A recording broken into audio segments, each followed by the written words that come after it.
कहिएगा हकीम साहब, आजकल तो हम देखते हैं कि 20-25 साल के जो नौजवान हैं उनके भी जोड़ और हड्डियां जो है वो बहुत ज़्यादा कमज़ोर हैं। बोन डेंसिटी टेस्ट करवा लें तो पता चलता है कि इतनी सीवियर डेफिशिएंसी है कि आपको तो कोई कुदरती खुराक के साथ साथ दूध के साथ साथ आपको कोई सप्लीमेंट्स भी बड़े बड़े महंगे लेने पड़ेंगे, फिर ये डेफिशिएंसीज दूर होंगी। तो पहले ये बताइए ये वजह क्या है? बहुत बहुत शुक्रिया आपका। रब्बी शरह ली सदरी वयस्सिर ली अमरी वहलुल उक़दतम मिन लिसानी यफ़क़हू क़ौली। ये आपने बड़ा ज़बरदस्त प्रोग्राम किया। इसके ऊपर नौजवान बहुत ज़्यादा इसमें शिकार हैं और बहुत महंगे महंगे सप्लीमेंट इस्तेमाल करते हैं। सबसे पहले तो इसके सबब की बात की जाए तो असबाब क्या है? फास्ट फूड का ज़्यादा इस्तेमाल, जंक फूड का ज़्यादा इस्तेमाल, मुरगन अग़ज़िया ज़्यादा इस्तेमाल, फिर उसके बाद चाय और कॉफ़ी का बहुत ज़्यादा इस्तेमाल। ये सारी चीज़ें ड्राइनेस पैदा करती हैं, फिर नींद पूरी नहीं होती, ठीक है। और इसके साथ नुकसानात ये होते हैं कि जब नींद भी आपकी पूरी नहीं होगी तो इससे भी आपकी बॉडी कमज़ोर होगी। फिर उसके बाद आप वॉक एक्सरसाइज नहीं करते, ये भी इसका बहुत बड़ा अलमिया है। फिर उसके बाद हम खाने में दूध, दही या दालें इनका इस्तेमाल बहुत कम करते हैं। फिर इसके साथ साथ दूध दही नहीं, सिर्फ हम प्रोटीन वाली चीज़ें वो भी हमें इस्तेमाल करनी चाहिए, वो भी हम इस्तेमाल नहीं करते पूरे तरीके से। तो हमारी ग़िज़ा जब तक सही नहीं होगी तब तक ये मसला हल नहीं होने वाला। तो इसमें सबसे बड़े असबाब ये हैं, ठीक है। अब इसकी अगर अलामात की बात की जाए तो अलामात में कुछ तो आपने एक दो बताई हैं, लेकिन उसमें अक्सर होता है कि शुरू में पता नहीं चलता इंसान को, लेकिन बाद में आहिस्ता आहिस्ता थकन महसूस होना शुरू हो जाती है, आपकी पिंडलियों में दर्द होना शुरू हो जाता है। बाज़ औक़ात हल्की सी भी आपके चोट आए तो हड्डी का टूट जाना, कई ऐसे तो उनके दांत भरने शुरू हो जाते हैं। बाज़ औक़ात ऐसा पेशेंट भी आता है जी आपके घुटने जो है वो आवाज़ करते हैं टक टक की और बुरबुरे, नमाज आप पढ़ रहे हो तो आपको पता चल रहा होता है कि और हड्डियाँ बुरना शुरू हो जाती हैं। तो अब ये सारी चीज़ें जब आती हैं तो इंसान के अंदर कमज़ोरी नकाहत इतनी आ जाती है, तो इंसान जितनी ज़्यादा यहाँ पे ताकत वाली चीज़ें खाता है अपनी तरफ से जी सप्लीमेंट वगैरह इस्तेमाल करता है कुछ भी, उससे वो मसला और बढ़ता जाता है। यहाँ पे अगर आपने कोई सप्लीमेंट इस्तेमाल करना हो तो जब तक आपको आपका मौलिज ना बताए तब तक इस्तेमाल ना करें, क्योंकि सप्लीमेंट का बेजा इस्तेमाल गुर्दों में पथरी पैदा करता है, ठीक है, गुर्दों को बहुत ज़्यादा नुकसान देता है और कब्ज़ पैदा करता है, गैस पैदा करता है, आंतों में इन्फेक्शन पैदा करता है। तो सप्लीमेंट जब भी इस्तेमाल करना हो पहले किसी मुआलिज के साथ मशवरा करें। अगर वो आपको रिकमेंड करे, वो उस हालत में होता है जब बहुत ज़्यादा आपको कोई बीमारी लग गई है, कोई ऐसी आपके अंदर अलामात पाई जाती हैं, तब नहीं तो वो आपकी हिस्ट्री लेके देखेगा कि आपके मसाइल क्या हैं, उसके मुताबिक आपको चीज़ तजवीज़ करेगा। उससे पहले हमारे पास बहुत अच्छी अच्छी चीज़ें हैं ग़िज़ा में। अगर आप अपनी ग़िज़ा में रोज़ाना की बुनियाद पे इन चीज़ों का इस्तेमाल करें तो आपका जो कैल्शियम की कमी है, विटामिन डी की कमी है, वो पूरी होती रहेगी। अच्छा, उसमें क्या है, सबसे पहले तो ये देखें हमारे पास अगर आप अपना नाश्ता ही बना लें तो इस तरीके से, तो फिर भी आपका बेहतरीन रिजल्ट आएगा इसका। इसमें क्या है, भुने चने इस्तेमाल कर लें, तिल सफ़ेद थोड़े से ले लें और बादाम की गिरी ले लें, और इसके साथ ये इंजीर है। अब ये चार चीज़ें हैं, अगर इसमें खजूर ऐड करना चाहें तो कर लें। इसको कूट के रख लें, या वैसे ही आप सुबह के टाइम पे थोड़ी थोड़ी खा के ऊपर से 1 गिलास दूध का पी लें। मैं समझता हूँ आपके महंगे महंगे सप्लीमेंट इतना अच्छा काम नहीं करेंगे जितना अच्छा वर्क ये करेगा। आपको कैल्शियम की कमी होगी नहीं, आपकी हड्डियाँ कमज़ोर होंगी नहीं, ये सिर्फ और सिर्फ ग़िज़ा से आप इलाज कर सकते हैं।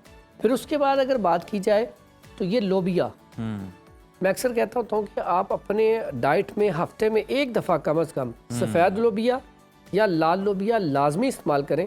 और ख़ास करके ऐसे बच्चे जो जिम जाते हैं उन्हें लाजमी चाहिए कि वो इसे उबाल के लाल लोबिया इस्तेमाल कर लें या ये सफ़ेद वाला लोबिया। तो इन दोनों में फ़र्क क्या है और इन दोनों का जो काम करना है वो भी सेम है? इसमें थोड़ा सा फ़र्क ये, कैल्शियम के लिए ये ज़्यादा अच्छा है, लेकिन हाँ, लेकिन जो सफ़ेद लोबिया है वो ताकत के लिए बहुत अच्छा है, आसाबी निज़ाम के लिए, आसाबी कमज़ोरी के लिए, जरासीम की कमी के लिए, बेऔलादी के लिए उसका किरदार बहुत अच्छा है। तो इसलिए उसका इस्तेमाल किया जाए। फिर उसके बाद अगर हम देखें तो हमारे पास ये बेहतरीन चीज़ है विटामिन सी। आप इसका अगर इस्तेमाल करें मुरब्बा आमला का, तो मेरा ख्याल है कि आपके पट्ठों के अंदर ताकत कम होगी नहीं, आपकी हड्डियाँ कमज़ोर नहीं होंगी। बच्चों को लाजमी खिलाया जाए, हामला ख़वातीन को अगर खिलाया जाए तो उनके जो बच्चे होंगे बड़े सेहतमंद होंगे और फिट होंगे। तो इसलिए आमले का इस्तेमाल बहुत ज़बरदस्त है। अगर हम अद्वियात के हवाले से देखें तो हमारे पास रब ने हर चीज़ यहाँ पे अता की है जो आसानी से मिल जाती है। आपने देखा होगा एक चूना जो दीवारों पे पहले होता था, जी अब देखिए वो खजाना है कैल्शियम का। ठीक। अगर वो चूना हम उससे रात को किसी मिट्टी के बर्तन में या आम बर्तन में भिगो दें, यानी कि अगर 100 ग्राम चूना है तो 100 ग्राम 1 किलो पानी के अंदर भिगो दें और उसे 3-4 दिन भिगोया रहने दें। अच्छा। सिर्फ 3-4 दिन आपने क्या करना है, लकड़ी की कोई स्टिक ले ले, उससे हिला दिया करें सुबह शाम। 3 दिन के बाद आप उसे वो जो ऊपर उसके पानी होगा उसे नथार लें, वो आपका पानी भी काम आएगा, जो नीचे बैठ गया हुआ है चूना वो भी काम आएगा। अच्छा। अब अगर ये देखें ना, ये जो पानों वाले चूना लगाते हैं हाँ। सबको तो वो भी यही चूना होता है, सिर्फ ये कि वो इसको नथारते नहीं तो बदनाम ही है। हाँ, तो वो जो चूना है वो उसको मिक्स करके वो चूना बना लेते हैं। सही। हम क्या करते हैं इसमें, जितने भी आपकी मार्केट में सिरप है जो कैल्शियम की कमी के लिए, मट्टी बच्चे खाते हैं उसको मट्टी को छुड़वाने के लिए और कमजोरी के लिए, जितने भी आपके शरबत मिलते हैं उसमें ये चूने का पानी शामिल होता है। ये इतना कमाल का है। अब चूने का पानी का कमाल देखिए, अब चूने का पानी आपने निथार लिया और चूना अलग कर दिया। अब चूने का जो पानी है उसको अगर आप शरबत फॉर्म में इस्तेमाल करना चाहें या वैसे ही बच्चों को आप पानी में हल करके, जूस में हल करके, दूध में हल करके थोड़ा सा दे दें। अगर आप उसका शरबत बनाना चाहें तो आप उसको गर्म करना रखें, उस चीनी जो है उसको आप उसमें डाल के पकाएं, पकाने के बाद वो आपका तैयार हो गया, वो आप रख सकते हैं। अब उसमें अगर आप थोड़ी सी 1 ग्राम 1 किलो में टाटरी आती है वो डाल दें, सिट्रिक एसिड, तो वो ख़राब नहीं होता। ये बेहतरीन है, वो वाइट कलर का शरबत बड़ा ज़बरदस्त बन जाएगा।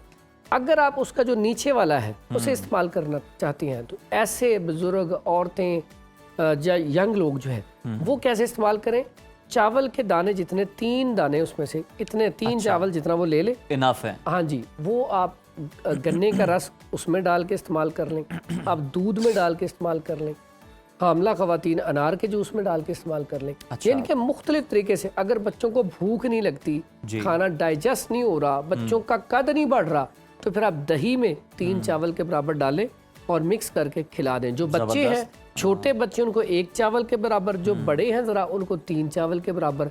यानी कि दोनों तरीकों से आपके अंदर कैल्शियम की कमी पूरी होगी तो हड्डियाँ ताकतवर होंगी, मजबूत होंगी, कद बढ़ेगा, सेहत बढ़ेगी। आप जो रोज़ रोज़ थक जाती हैं, जिस्म कमज़ोर होता है, वो नहीं होगा। अच्छा हकीम साहब, मार्केट में एक और भी जो कैप्सूल्स की फॉर्म में है, सप्लीमेंट की फॉर्म में है, उसकी भी बड़ी डिमांड है कि बाल बढ़ाने के लिए, नाखून बढ़ाने के लिए, आपकी स्किन के लिए कुछ टैबलेट्स हैं जो कि बड़ी अच्छी भी हैं। तो क्या ये आंवला उसका मुतबादिल हो सकता है, क्योंकि ये भी बालों की ग्रोथ के लिए बड़ा अच्छा है? बड़ी ज़बरदस्त बात कही है कि मैं समझता हूँ क्योंकि मांग बड़ी है इसकी मार्केट में। आंवला जो है ना, इससे हमारी तिब में क्या कहा जाता है, ये रिसाइन है, ये इनके तरियाक है, ये ऐसी चीज़ है कि अगर हिकमत में देखा जाए तो आंवले से बढ़ के कोई चीज़ नहीं है। आंवला आपके गट हेल्थ के लिए, स्टमक के लिए सबसे अच्छी चीज़ है, आपके बालों के लिए बेहतरीन चीज़ है, आंखों के लिए बेहतरीन चीज़ है, आपके दांतों के लिए बेहतरीन चीज़ है। अगर आपका डाइजेस्टिव सिस्टम कमज़ोर हो गया, IBS का इशू है, बेहतरीन है। अगर आपको डिप्रेशन है उसके लिए बेहतरीन है। एंजाइटी, डिप्रेशन, खौफ, टेंशन को ख़त्म करता है। आसाबी कमज़ोर हो गया, दिल कमज़ोर हो गया, फैसला करने की कुव्वत कम हो गई है, तो मुरब्बा आंवला बड़ा ज़बरदस्त है। यहाँ तक कि आसाबी कमज़ोरी, पट्ठों की कमज़ोरी, कुव्वत में कमी आ गई है, तो उसके लिए कमाल का है। ऐसा ही नहीं, इसके बारे में एक लफ्ज़ मैं बताता हूँ। एक लफ्ज़ बोला जाता है, औलियां दा खादा तो सियाणा दा क्या, बात का मंद है। उसकी वजह ये है कि अक्सर बुजुर्ग हमें समझाते हैं, हमें बात समझ नहीं आती, जब उस उम्र में पहुंचते हैं तो न समझ आती। इसी तरह मुरब्बा आंवला जब खा रहे होते हैं हमें नहीं इसका पता होता, लेकिन कुछ अरसे बाद इसके जो फवाइद होती हैं ना, इतनी होती सामने आते हैं। बिल्कुल। अच्छा हकीम साहब, लास्टली हमें ये बता दें कि ये भी कहते हैं कि अगर जिस्म में विटामिन डी ही आपके मौजूद ना हो तो फिर जिस्म जो है वो ग़िज़ा से कैल्शियम को जज़्ब नहीं कर पाता। तो धूप के अलावा कौन सा कुदरती फार्मूला है, तरीका है जिसके ज़रिए कैल्शियम जो है वो अब्सॉर्ब हो सके? अच्छा, ये आपने बड़ी ज़बरदस्त बात की, लेकिन इसके मैं ना एक आपको ऐसी टैबलेट बतानी सिखा देता हूँ जो आप घर में ही ऐसी टैबलेट बनाएं कि विटामिन डी, कैल्शियम पूरा हो जाएगा। अच्छा। और जो हड्डियाँ भूर रही हैं वो खत्म हो जाएंगी। कॉम्बिनेशन बनेगा। अच्छा, कॉम्बिनेशन बनाता हूँ।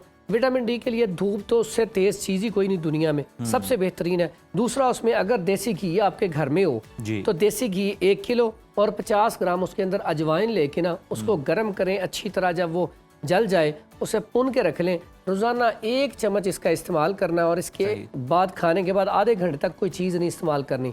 विटामिन डी इतनी जल्दी पूरा होगा कि आप कहेंगे वाकई ज़बरदस्त है। उसके बाद एक छोटा सा सादा सा नुस्खा, कि मुर्गी जो होती है, मुर्गी के जो पंजे होते हैं, अगर देसी मुर्गी हो उसके पंजे लेके ना उसकी आप यखनी बना लें।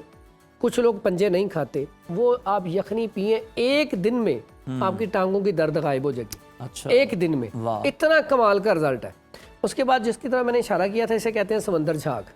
आम लोग इसे इस्तेमाल करते हैं जब इस्त्री नीचे से ख़राब हो जाए तो उसको साफ़ कर देते हैं ताकि इस्त्री साफ़ हो जाए जी। लेकिन इसका बेहतरीन रिजल्ट है। इसको आप अच्छी तरह धो लें पानी के साथ, फिर उसके बाद इसको अरखे गुलाब में डिप कर दें थोड़ी देर के लिए जी। फिर इसको आप खुशक कर लें। खुशक करने के बाद बिल्कुल मिसल गुबार, जिनके बिल्कुल फाइन पाउडर, जब बिल्कुल फाइन पाउडर करना है उससे पहले आपने इसके अंदर गूंद किक्कर डाल लेनी है। अच्छा, गूंद किक्कर, सही। गूंद किक्कर बराबर वजन, अगर 100 ग्राम ये है तो 100 ग्राम ही गूंद किक्कर हो। अब इसको आपने बिल्कुल फाइन पाउडर कर लेना है और चने के बराबर गोली बना लेनी है। चने के बराबर ठीक है। गोली बना के एक गोली रोजाना की इस्तेमाल करनी है 41 दिन। अल्लाह के हुक्म से जो टक टक की आवाज आती है, जो आपके विटामिन डी की कमी है, कैल्शियम की कमी है, अल्लाह के हुक्म से वो जिंदगी में नहीं रहेगी। बहुत शुक्रिया हकीम साहब आपके वक्त का। और यकीनन ये जो 41 दिन का चैलेंज है बड़ा ज़बरदस्त है। और ये सारी चीज़ें जो है कुदरती चीज़ें हैं, इनका कोई साइड इफ़ेक्ट नहीं है। और आप जनाब इनको घर में ख़ुद भी तैयार करके जो महंगे महंगे सप्लीमेंट्स आप ख़रीद रहे होते हैं जिनकी वजह से आपका बजट भी आउट हो जाता है, उनसे भी आप जान छुड़वा सकते हैं और इनका फ़ायदा भी देर पा और फौरी आपको मिलेगा।